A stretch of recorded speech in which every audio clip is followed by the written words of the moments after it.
Assalamualaikum warahmatullahi wabarakatuh. Perkenalkan, nama saya Iyar Madiana, Stambuk A1Q1 21033, kelas A, jurusan Bimbingan dan Konseling, angkatan 2021.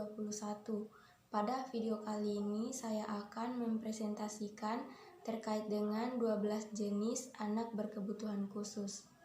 Anak berkebutuhan khusus adalah anak yang mengalami keterbatasan atau keluarbiasaan baik fisik, mental, intelektual, sosial maupun emosional yang berpengaruh secara signifikan dalam proses pertumbuhan atau perkembangannya dibandingkan dengan anak-anak lain yang seusia dengannya.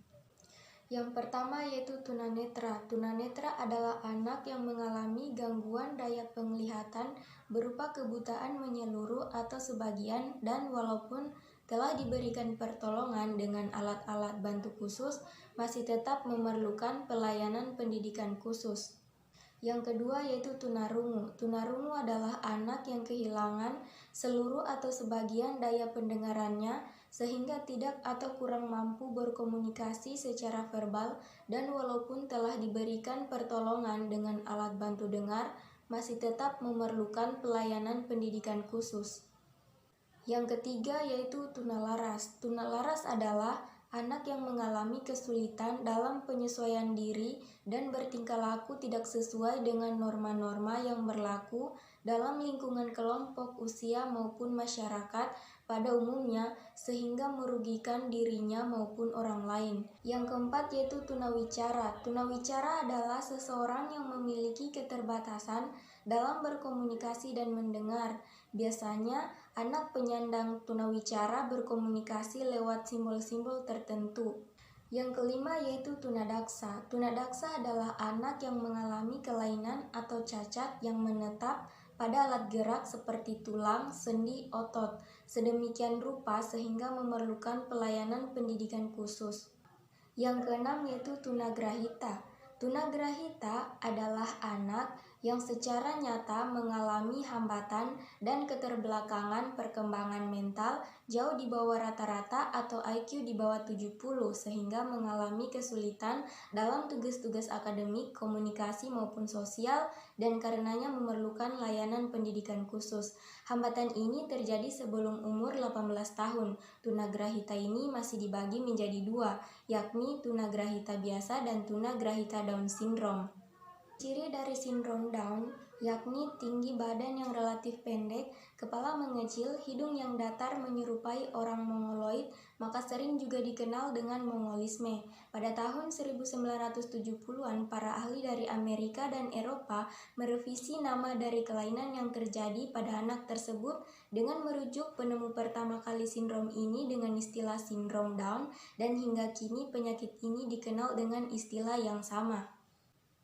Yang ketujuh yaitu gifted and talented, yaitu anak yang memiliki potensi kecerdasan atau intelijensi, kreativitas, dan tanggung jawab terhadap tugas atau task komitmen di atas anak-anak seusianya atau anak normal spesifik. Yang kedelapan yaitu learning disability. Menurut Nathan, istilah kesulitan belajar atau learning disability diberikan kepada anak yang mengalami kegagalan dalam situasi pembelajaran tertentu. Dalam hal ini, belajar didefinisikan sebagai perubahan perilaku yang terjadi secara terus-menerus yang tidak diakibatkan oleh kelelahan atau penyakit. Yang kesembilan yaitu autistis atau autisme. Autisme adalah gangguan perkembangan anak yang disebabkan oleh adanya gangguan pada sistem saraf pusat yang mengakibatkan gangguan dalam interaksi sosial, komunikasi, dan perilaku. Yang ke-10 yaitu lamban belajar atau slow learner. Lamban belajar atau slow learner adalah anak yang memiliki potensi intelektual sedikit di bawah normal tetapi belum termasuk tunagrahita. Dalam beberapa hal mengalami hambatan atau keterlambatan berpikir, merespon rangsangan dan adaptasi sosial, tetapi masih jauh lebih baik dibanding dengan yang tunagrahita, lebih lamban dibanding dengan normal. Mereka butuh waktu yang lebih lama dan berulang-ulang untuk menyelesaikan tugas-tugas akademik maupun non-akademik, dan karenanya memerlukan pelayanan pendidikan khusus. Yang ke-11 yaitu Attention Deficit Disorder with Hyperactive atau biasa disebut ADHD. ADHD terkadang lebih dikenal dengan istilah anak hiperaktif, oleh karena mereka selalu bergerak dari satu tempat ke tempat yang lain, tidak dapat duduk diam di satu tempat selama kurang lebih 5-10 menit untuk melakukan suatu kegiatan yang diberikan kepadanya.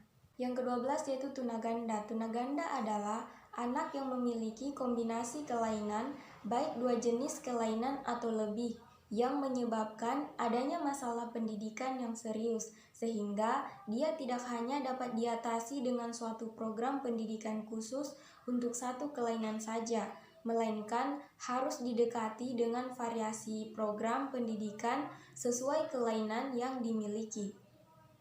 Ada 10 jenis terapi untuk anak berkebutuhan khusus atau ABK. Yang pertama yaitu terapi bermain. Kedengarannya memang aneh, terapi kok bermain? Ya, terapi bermain ini jangan dianggap sepele, karena dengan terapi bermain, cara belajar ABK bisa tertolong. Bermain dengan teman sebaya berguna untuk belajar bicara, komunikasi, dan interaksi sosial. Seorang pendidik atau terapis bermain biasa membantu anak dalam hal ini dengan teknik-teknik tertentu. Yang kedua yaitu terapi perkembangan. Adapun contoh dari terapi perkembangan diantaranya floor time, sunrise, dan RDI atau Relationship Development Intervention.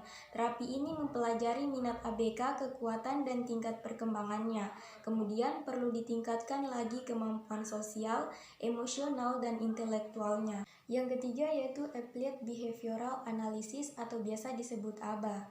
ABA adalah jenis terapi yang telah lama dipakai, telah dilakukan penelitian dan didesain khusus untuk anak dengan autisme. Sistem yang dipakai adalah memberi pelatihan khusus pada anak dengan memberikan positive reinforcement atau hadiah atau pujian. Yang keempat yaitu terapi perilaku. Anak autistik seringkali merasa frustasi, teman-temannya seringkali tidak memahami mereka. Mereka merasa sulit mengekspresikan kebutuhannya. Mereka banyak yang hipersensitif terhadap suara, cahaya, dan sentuhan. Tak heran bila mereka sering mengamuk. Seorang terapis perilaku terlatih untuk mencari latar belakang dari perilaku negatif tersebut dan mencari solusinya dengan merekomendasikan perubahan lingkungan dan rutin anak tersebut untuk memperbaiki perilakunya. Yang kelima yaitu terapi fisik atau fisioterapi. Autisme adalah suatu gangguan perkembangan pervasif. Banyak di antara individu autistik mempunyai gangguan perkembangan dalam motorik kasarnya. Kadang-kadang tonus ototnya lembek sehingga jalannya kurang kuat. Keseimbangan tubuhnya kurang bagus. Fisioterapi dan terapi integrasi sensoris akan sangat banyak menolong untuk menguatkan otot-ototnya dan memperbaiki keseimbangan tubuhnya. Yang keenam yaitu terapi bicara. Hampir semua anak dengan autisme mempunyai kesulitan dalam bicara dan berbahasa. Biasanya hal inilah yang paling menonjol. Banyak pula individu autistik yang nonverbal atau kemampuan bicaranya sangat kurang. Kadang-kadang bicaranya cukup berkembang, namun mereka tidak mampu untuk memakai bicaranya untuk berkomunikasi atau berinteraksi dengan orang lain. Dalam hal ini, terapi bicara dan berbahasa akan sangat menolong.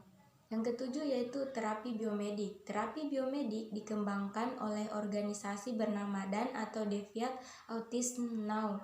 Banyak dari para perintisnya mempunyai anak autistik. Mereka sangat gigih melakukan riset dan menemukan bahwa gejala-gejala anak ini diperparah oleh adanya gangguan metabolisme yang akan berdampak pada gangguan fungsi otak.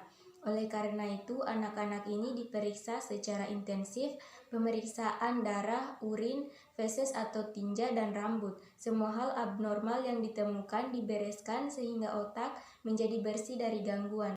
Yang kedelapan yaitu terapi okupasi atau OT. Hampir semua anak autistik mempunyai keterlambatan dalam perkembangan motorik halus. Gerak-geriknya kaku dan kasar. Mereka kesulitan untuk memegang pensil dengan cara yang benar, kesulitan untuk memegang sendok dan menyuap makanan ke mulutnya, dan lain sebagainya. Dalam hal ini, terapi okupasi sangat penting untuk melatih mempergunakan otot-otot halusnya dengan benar. Yang kesembilan yaitu terapi sosial. Kekurangan yang paling mendasar bagi individu autisme adalah dalam bidang komunikasi dan interaksi. Banyak anak-anak ini membutuhkan pertolongan dalam keterampilan berkomunikasi dua arah, membuat teman dan main bersama di tempat bermain. Seorang terapi sosial membantu dengan memberikan fasilitas pada mereka untuk bergaul dengan teman-teman sebaya dan mengajari cara-caranya. Yang ke-10 yaitu terapi visual. Individu autistik lebih mudah belajar dengan melihat atau visual learners atau visual thinkers. Hal inilah yang kemudian dipakai untuk mengembangkan metode belajar komunikasi melalui gambar-gambar, misalnya dengan metode PECS atau Picture Exchange Communication System. Beberapa video games bisa juga dipakai untuk mengembangkan keterampilan komunikasi. Itulah sedikit informasi dari saya seputar anak berkebutuhan khusus. Semoga bisa memberikan manfaat bagi kita semua. Saya akhiri, wabillahi taufiq wal hidayah. Wassalamualaikum warahmatullahi wabarakatuh.